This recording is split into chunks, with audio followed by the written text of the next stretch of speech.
Sige po. I-hold ko lang po yung line for 1 to 2 minutes. May check lang po ako.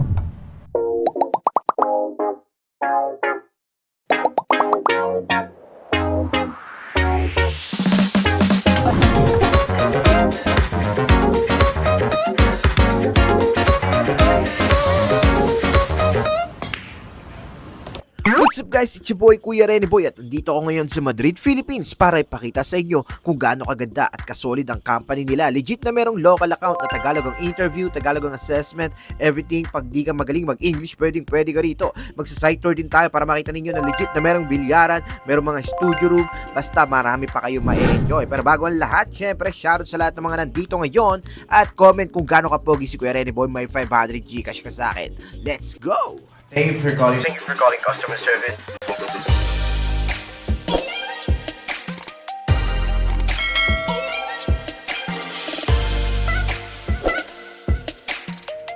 Welcome back to my channel. This is Kuya Rene Boy. For today's video, share ko sa inyo yung call center company na kapag Englishero ka, bagsak ka. Charot. So yun guys, no, yung mga call center agents dito nagtatagalog sila kaya napakaswabe. Intro pa lang, panalo na ako. Narinig yun naman sa intro ni Kuya Rene Boy. Nagtatagalog ako at legit yan guys. Kumain ka na ba? Sabihin na tayo break mamaya. Ang tibay mo talaga Kuya Rene Boy, di ka pa nga napapagod, break time agad. Pero yun, syempre gusto ko ipakita sa inyo na legit na mayroong bilyaran kung saan tumatambay pag break time ang mga agents. Actually, hindi ako marunong mag-billiard, pero susubukan ko. Kasi maraming naghahanap ng mga applicants ng ganito eh. Merong billiard room, gano'n. So yun guys, meron ako nabalitaan. Pwede daw yung Tagalog sa interview.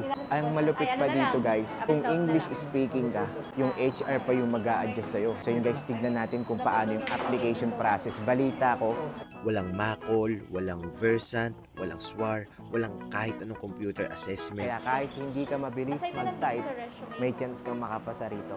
Tara, tignan natin yung proseso nila. Magkwento ka pa anything about yourself. So, ako po ay isang fresh graduate. Nag-aaral po ako sa taga-Valenzuela po ako. Nag-apply po ako dito sa company kasi sagsagan po ng pandemic ay natuto po ako mag-edit ng mga... So grabe, legit na Tagalog ang interview guys, kaya galingan nyo na lang. So that's it for the first assessment. Proceed naman tayo sa photo interpretation. So for this photo, all you have to do is i-describe kung ano yung literal na nakikita mo sa photo and then i-translate mo siya on your own point of view. So, dito po sa photo na nakikita natin, yung first part po, overall, about teamwork. Grabe naman yung Tagalog na yung interview tapos Tagalog pa yung assessment. And then minsan meron silang mga quotation, yung mga quotes guys, kumbaga sasabihin nyo lang yung mga perception nyo, yung mga point of view nyo, kumbaga sabihin mo lang kung ano yung saloobin or opinion mo tungkol doon. At yun, kapag napusoan ka ng interviewer, pwede ka nang magkatrabaho sa Madrid, Philippines. At dahil pasado ka na, tara samahan mo ako at isa-site tour kita dito sa Madrid, Philippines. Napakarami nitong branches pero dito tayo sa Quezon City, mag-iikot-ikot. Music lover ka ba? Alam mo ba na ang Madrid, Philippines ay naniniwala na bukod sa pagiging call center agent, marami ka pang gustong gawin sa buhay, katulad ng paggawa ng kanta. Well, dito sa Madrid, Philippines, pwede kang mag-record, okay, sa studio nila ng libre. Di lang yan, nakikita mo naman kanina, di ba, na meron din silang bilyaran na pwede mong ma-enjoy kapag break time or kahit out ka na. Hindi ka magugutom dahil paglabas mo ng operation floor, nandiyan na agad ang pantry para bigyan ka ng mga masustansyang pagkain. Meron silang gulay, karne at mga dessert para hindi ka magsawa. At ang kagandahan sa pantry nila, ang babait ng staff at talagang malinis ang pagkakaluto para talaga healthy at maayos ang pagtatrabaho ng mga call center agents dito sa Madrid, Philippines. At kung coffee lover ka naman at gusto mo lagi nagpapalpitate, napakagaling ng barista nila rito. Talagang napakasulit dito sa Kapedad. Natikman ko yung kape nila, lalo na yung Muscovado. Napakasarap, napakasulit guys. At kapag gusto mo mag-relax, nababurnout ka, na-stress ka na sa kaka-calls, meron silang tinatawag na viewing room or black room kung saan pwede kang mag-Netflix and chill. Pwede mong solohin yan guys. Kaso ang dilim, no? Naniniwala ka ba kay Junjun? Junjun, oo naman, syempre kawin ko yun, kaya naniniwala ako doon.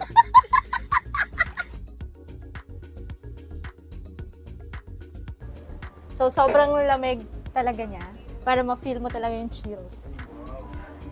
Black room, literal na black. Ayan. So, dito mag-watch yung mga employees.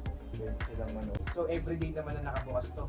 Yes, bukas siya. By the way, special thanks to the CEO of Madrid, Philippines. Napakagwapo at simple lang, nakabilyaran ko pa siya. Siya ang dahilan sa likod kung bakit napakaganda ng culture at working environment dito. No doubt kung bakit marami nagbe-message sa akin na gusto nila mag-apply at maging part ng Madrid, Philippines. Arat guys, naku-curious ako. Gusto kong interviewin yung mga empleyado rito kung gaano nga ba sila nag-e-enjoy sa kumpanya na to. Ay, hello po. What's your name? Grace po. Grace. Okay, from Grace, may Madrid. question lang ako. Yes po. Okay lang ba? Yes. Totoo ba na pwedeng magtagalog sa interview kapag nag-apply sa Madrid, Philippines? Yes po, it's true.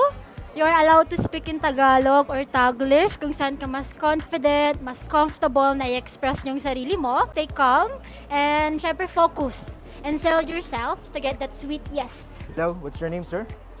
Chris May Naigan. question ako sa'yo. Why did you choose to stay in Madrid, Philippines? 8 years na ako dito.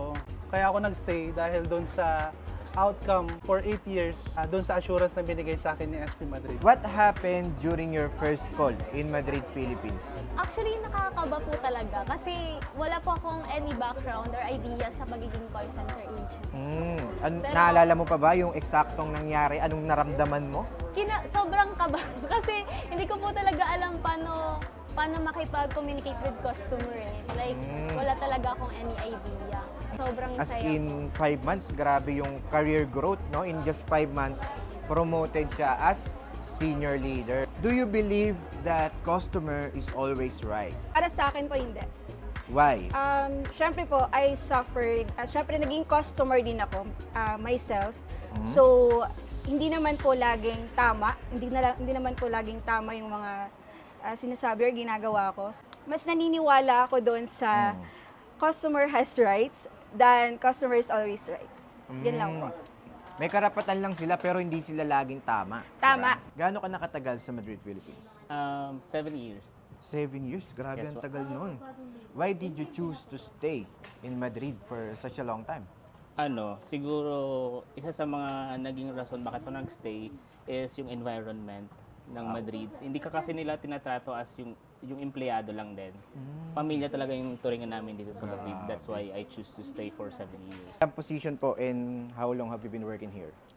Senior supervisor, Ay, 8 grabe. years in the company. 8 years 9 in years. the company. Oh, 9 years. Yes. And then senior supervisor na po. Yes. Sa tagal nyo na po sa company, bakit po pala kayo nagstay sa Madrid, Philippines? Okay.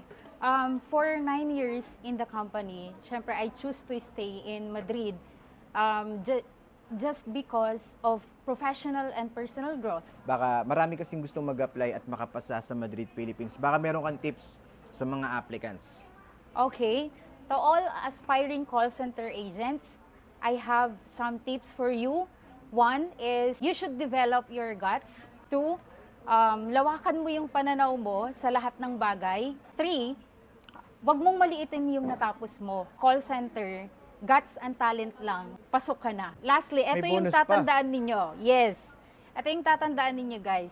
Kung pipili ka lang din ng call center company na a-applyan mo, sa Madrid, Philippines ka na. Alam niyo kung bakit? Bakit? Kasi sa Madrid, Philippines, nagtatrabaho ka na nga, nag-e-enjoy ka pa. So, Do you still remember your first call? What happened? Ay grabe, hindi ko talaga makakalimutan yung first call ko. Dahil sa first call ko, boom! Grabe, irate agad. Siyempre, di ba, as a newbie, andun yung kaba, andun yung takot na baka magkamali ka. Hindi ko pinahalata yung takot na nararamdaman ko. Since well-trained naman kami dito sa SP Madrid, bago kami sumabak sa calls, nagkaroon kami ng maraming trainings. And especially, andyan din yung trainings with our leaders. So, shout out nga pala sa leader ko, since day 1. Shoutout po. Sa SP Madrid, talagang marami kang matututunan. Andyan yung manuals, spills, rebuttals na makakatulong sa'yo. Hindi lang para mag-improve, kundi para mas maging magaling ka na agent. Janine, okay. Janine, can you spell it out in phonetics? Okay. Juliet, Alpha, Nancy, India, Nancy, Echo. Sa 2 years mo sa BPO industry or sa Madrid, Philippines, do you believe that customers is always right? I do believe kasi iniisip ko na lang na parang ano lang yan eh, parang mag-boyfriend and mag-girlfriend. Kasi di ba sa mag-relationship, laging tama yung girl. Even mali tayo, di ba? Tama tayo. So, doon ko na lang nire-relate in terms of mga customers. Kumbaga, kailangan lang natin gawin yung part natin bilang Yes. isang call center agent. No? Mhm. Agree to disagree, kumbaga. Baka meron kang tips sa lahat ng mga gustong makapasa sa Madrid, Philippines. So, wag pong panghinaan ng loob. Kasi ang pinakamahirap na part po is yung magsimula po. Kasi once na nalagpasan mo na yung simula, lalagpasan mo na yung, tuloy-tuloy na po yun, malalagpasan mo na hanggat kaya mo na lahat. Ay, gaano ka nakatagal pala sa Madrid, Philippines? Actually, 15 years. Uy, grabe, staying 15 years. Meron kang tips sa lahat ng mga gustong mag-apply sa call center? I-pursue nyo lang yon kasi baka dito nyo na mahahanap kung ano yung trabaho na gusto ninyong mangyari, makatulong sa inyo, hindi lang sa individual para i-pursue nyo yung career ninyo. At the same time, makakatulong ito sa family ninyo. Dahil dyan, Ma'am Grace, meron ka pong payong from Madrid, Philippines. Thank you very much! Dahil namumula ka na, may payong ka. Dahil dyan, alam mo naman maulan sa labas ngayon, meron kang umbrella from Madrid, Philippines. Thank you so po. much. Meron kang umbrella. Thank you po. So that's it for today's video. May na-discover ka na naman sa YouTube channel ni Kuya Rene Boy. Totoo ang chismis na mayroong local account or Tagalog na call center. Actually, marami pa ako nakausap, nakakwentuhan, na interview sa company nila. At isa lang ang masasabi ko, kung i-compile lahat ng mga sinabi nila, one word, family, no? Totoong full of love sa company na to at hindi nila tinuturing na trabahador ang mga empleyado kaya ramdam nila na parang isa silang pamilya. Ayun yung maganda sa isang kumpanya na talagang hindi mo masyado maiisip yung stress, yung hirap ng trabaho kasi maayos yung mga nakakasama mong mga tao. Hindi na rin ako magtataka kung bakit maraming nag-a-apply or maraming gustong maging miyembro ng pamilya ng Madrid Nation. Kaya yun guys, sa lahat ng mga naghahanap ng trabaho dyan, na gusto ng Tagalog na call center, apply na kayo sa Madrid, Philippines. Ililink ko na lang dyan sa description sa baba. Marami rin silang branches guys na pwede ninyong pagpilian. Ayan, ilalatag ko sa inyo guys para magka-idea kayo at meron pa kayong aabangan sa part 2 dahil bubuksan na nila ang pinakamalaking branch nila. Abangan nyo yan guys. Kung na-excite ka na mag-apply, welcome sa kanila kahit high school graduate, college undergraduate, kahit no call center experience. Basta willing kang matuto, pwedeng-pwede yan guys. At totoo ang chismis na wala silang mga versions war, wala ring typing test. Kaya kahit hindi ka mabilis mag-type, pwedeng-pwede. Pero guys, alam nyo naman yun, palagi kong pinapayo sa inyo, kailangan nyo mag-stand out. Kung gusto ninyo makapasa sa mga interview, i-improve pa rin ninyo ang mga communication skills ninyo at syempre mag-practice pa rin kayo kung paano humawak ng computer kasi kailangan yan para maging isang ganap ka na call center agent. Hiring din sila guys sa mga support role o yung mga medyo higher management level. Kung gusto niyo mag-apply dyan guys, ayun yung mga listahan ng hiring nila. Pwede rin kayo mag-submit ng resume via email or pwede nyo rin i-click yung application form dyan sa baba. At kung nagustuhan mo ang ganitong uri ng content, huwag mong kakalimutang i-like ang video na to. Mag-comment ka naman kung gaano kapogi si Kuya Rene Boy para manalo ng 500 Gcash. At syempre, don't forget to click the subscribe button at yung notification bell tapos naka-all para updated ka ulit sa paparating ko pang video. Hello, maraming salamat sa lahat ng viewers ni Kuya Rene Boy. And of course, thank you Kuya Rene Boy dahil binigyan mo kami ng oras. Bukod dito sa Quezon City branch, so far ito yung pinakamalaking branch namin. Pero as of now, ay ongoing po yung construction ng susunod na pinakamalaking branch nationwide ng SPM, ang PITX. Ayan, kaya abangan niyo po yan. Ongoing na rin po yung hiring namin dyan, Kuya Rene Boy. Accepting na po kami ng applicants and lahat po ng positions na available, makikita niyo yan sa Madrid, Philippines Careers. Pwede rin sila mag-walk-in sa mga... Pwede silang mag-walk-in. And mayroon po kaming weekly job fair sa PITX. That is every Tuesday po yata or Wednesday. Pa-check na lang po ng aming Facebook page. Yes. Shoutout ko na lang yung kapatid ko na nanonood din sa'yo. Hi, Sel! Ayan. So, yun lang. Let's go, Madrid!